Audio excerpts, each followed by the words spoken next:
Billionaire Sons. This movie is on Ruth Kadiri 24/7. A recap of this movie talks about two sons. One is irresponsible and doesn't take anything serious, just squandering the father's money. The other is very responsible, very hardworking, the good son actually.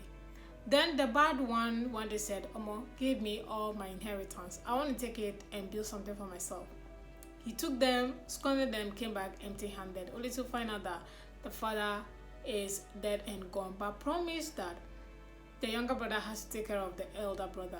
Before he does that, he said, you have to give me your woman. That is the only condition I'm going to give you to fulfill before I can give you any money or any property to start your own business. So this is what this movie is about. What I like about this movie, the storyline is just cruise, man. It's fun to watch. I won't even waste my time in explaining it, because if I want to explain it, you will not understand. You have to watch it yourself. So the storyline is just cruise and fun.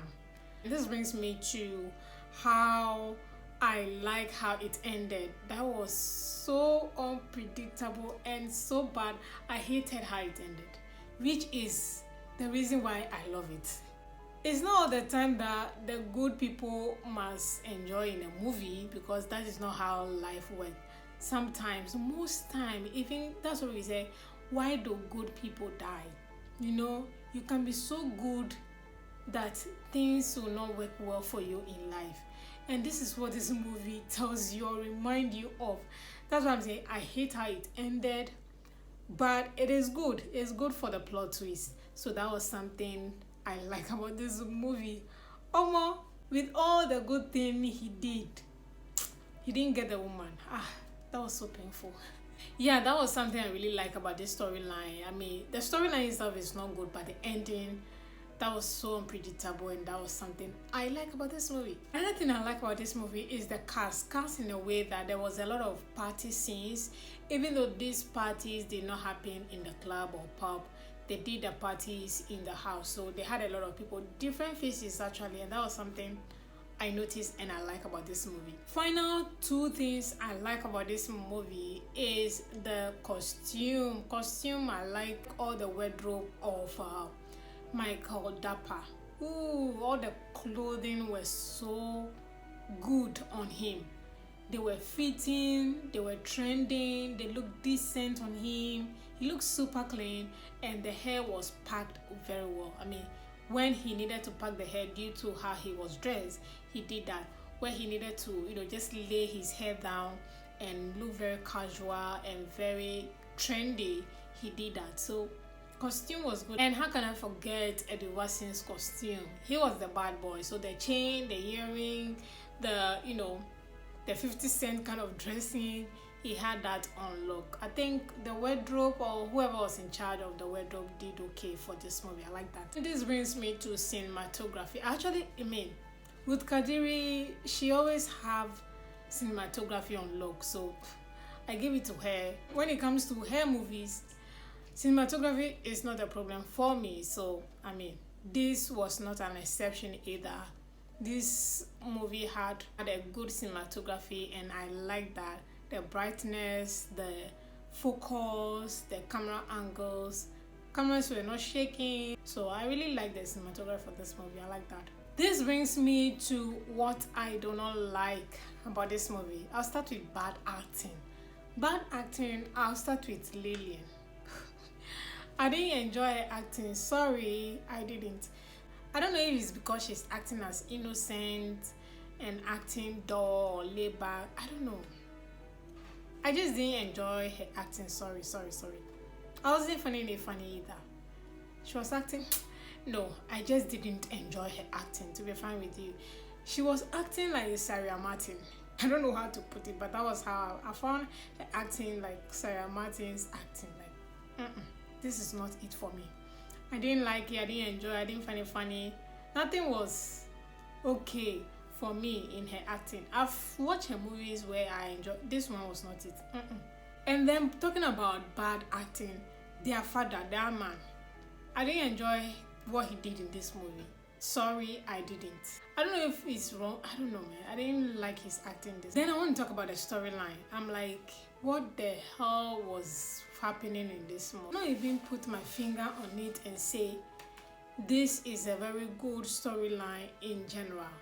It wasn't. This movie is just like Prodigal Son by Cheesy Alichi, but this one, two sons. That one was just one son. It's the same thing. No creativity whatsoever. And this brings me to how long this movie is. With Kadiri, you know they do 2 hours movies, so they separate them. Waiting they go on for here. 2 hours plus with a boring storyline, with boring acting. The two guys did what? Only the two guys did. Every other person in this movie, there was so many question marks. How can this movie be 2 hours? Like, what are we watching here? After the father died, I thought he was going to change. He didn't change. From there going, I felt I was watching a different movie entirely. It was as if it was part 2 of the movie I was watching. I'm like, what the hell is this? So yeah, this is not it for me. It was too long and the storyline was boring. I'm like, nah, this is not it, man. This one with Kadiri, this is an L for you. And on top of that, the movie was also posted in the wrong frame size. This was not 16.9. It was disappointing because I know Ruth usually does the right thing when it comes to key frame sizes, and this was not. I don't know if she was rushing to post the movie on Thursday, and boring storyline, boring cast except the two guys, boring acting, too long for a boring ass movie. This is a very big L for Ruth Kadiri. Ruth, you need to sit down with your team and come up with something good. Like, aside King of Hearts, all other movies, question mark. A lot of question mark actually, and this is one of them.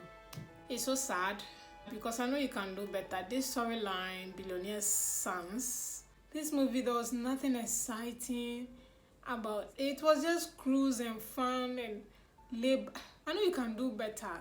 I don't know if she doesn't outsource for storyline. Another disappointing thing that I've noticed about her movies is that she doesn't put where she gets her story from. She doesn't put the owner of the storyline, or if she wrote the story herself, she doesn't put her name there, like storyline and script writer or screenplay. Most of the time I want to know who did the story or who wrote the script, like, and she doesn't put it in her crew or big cast. So I'm like, we want to know, like, who is giving this storyline to you, or you wrote them yourself. If you wrote them yourself, write your name there. Let's know that the story belongs to you. The screenplay is for another person. Like, let us know who is behind the storyline of your movies. Ruth, if you ever watch this review, please let us know who are behind your storyline. Give them credit.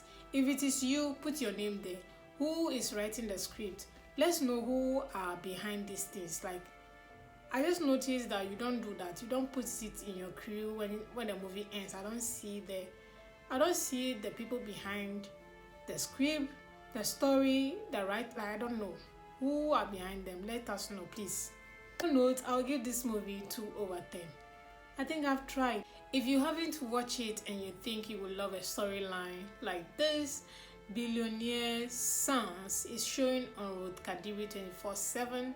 Do well to watch, and thank you guys so much for watching my review. I really do appreciate it so much. Thank you guys so much for the support. I really do appreciate you all for the love.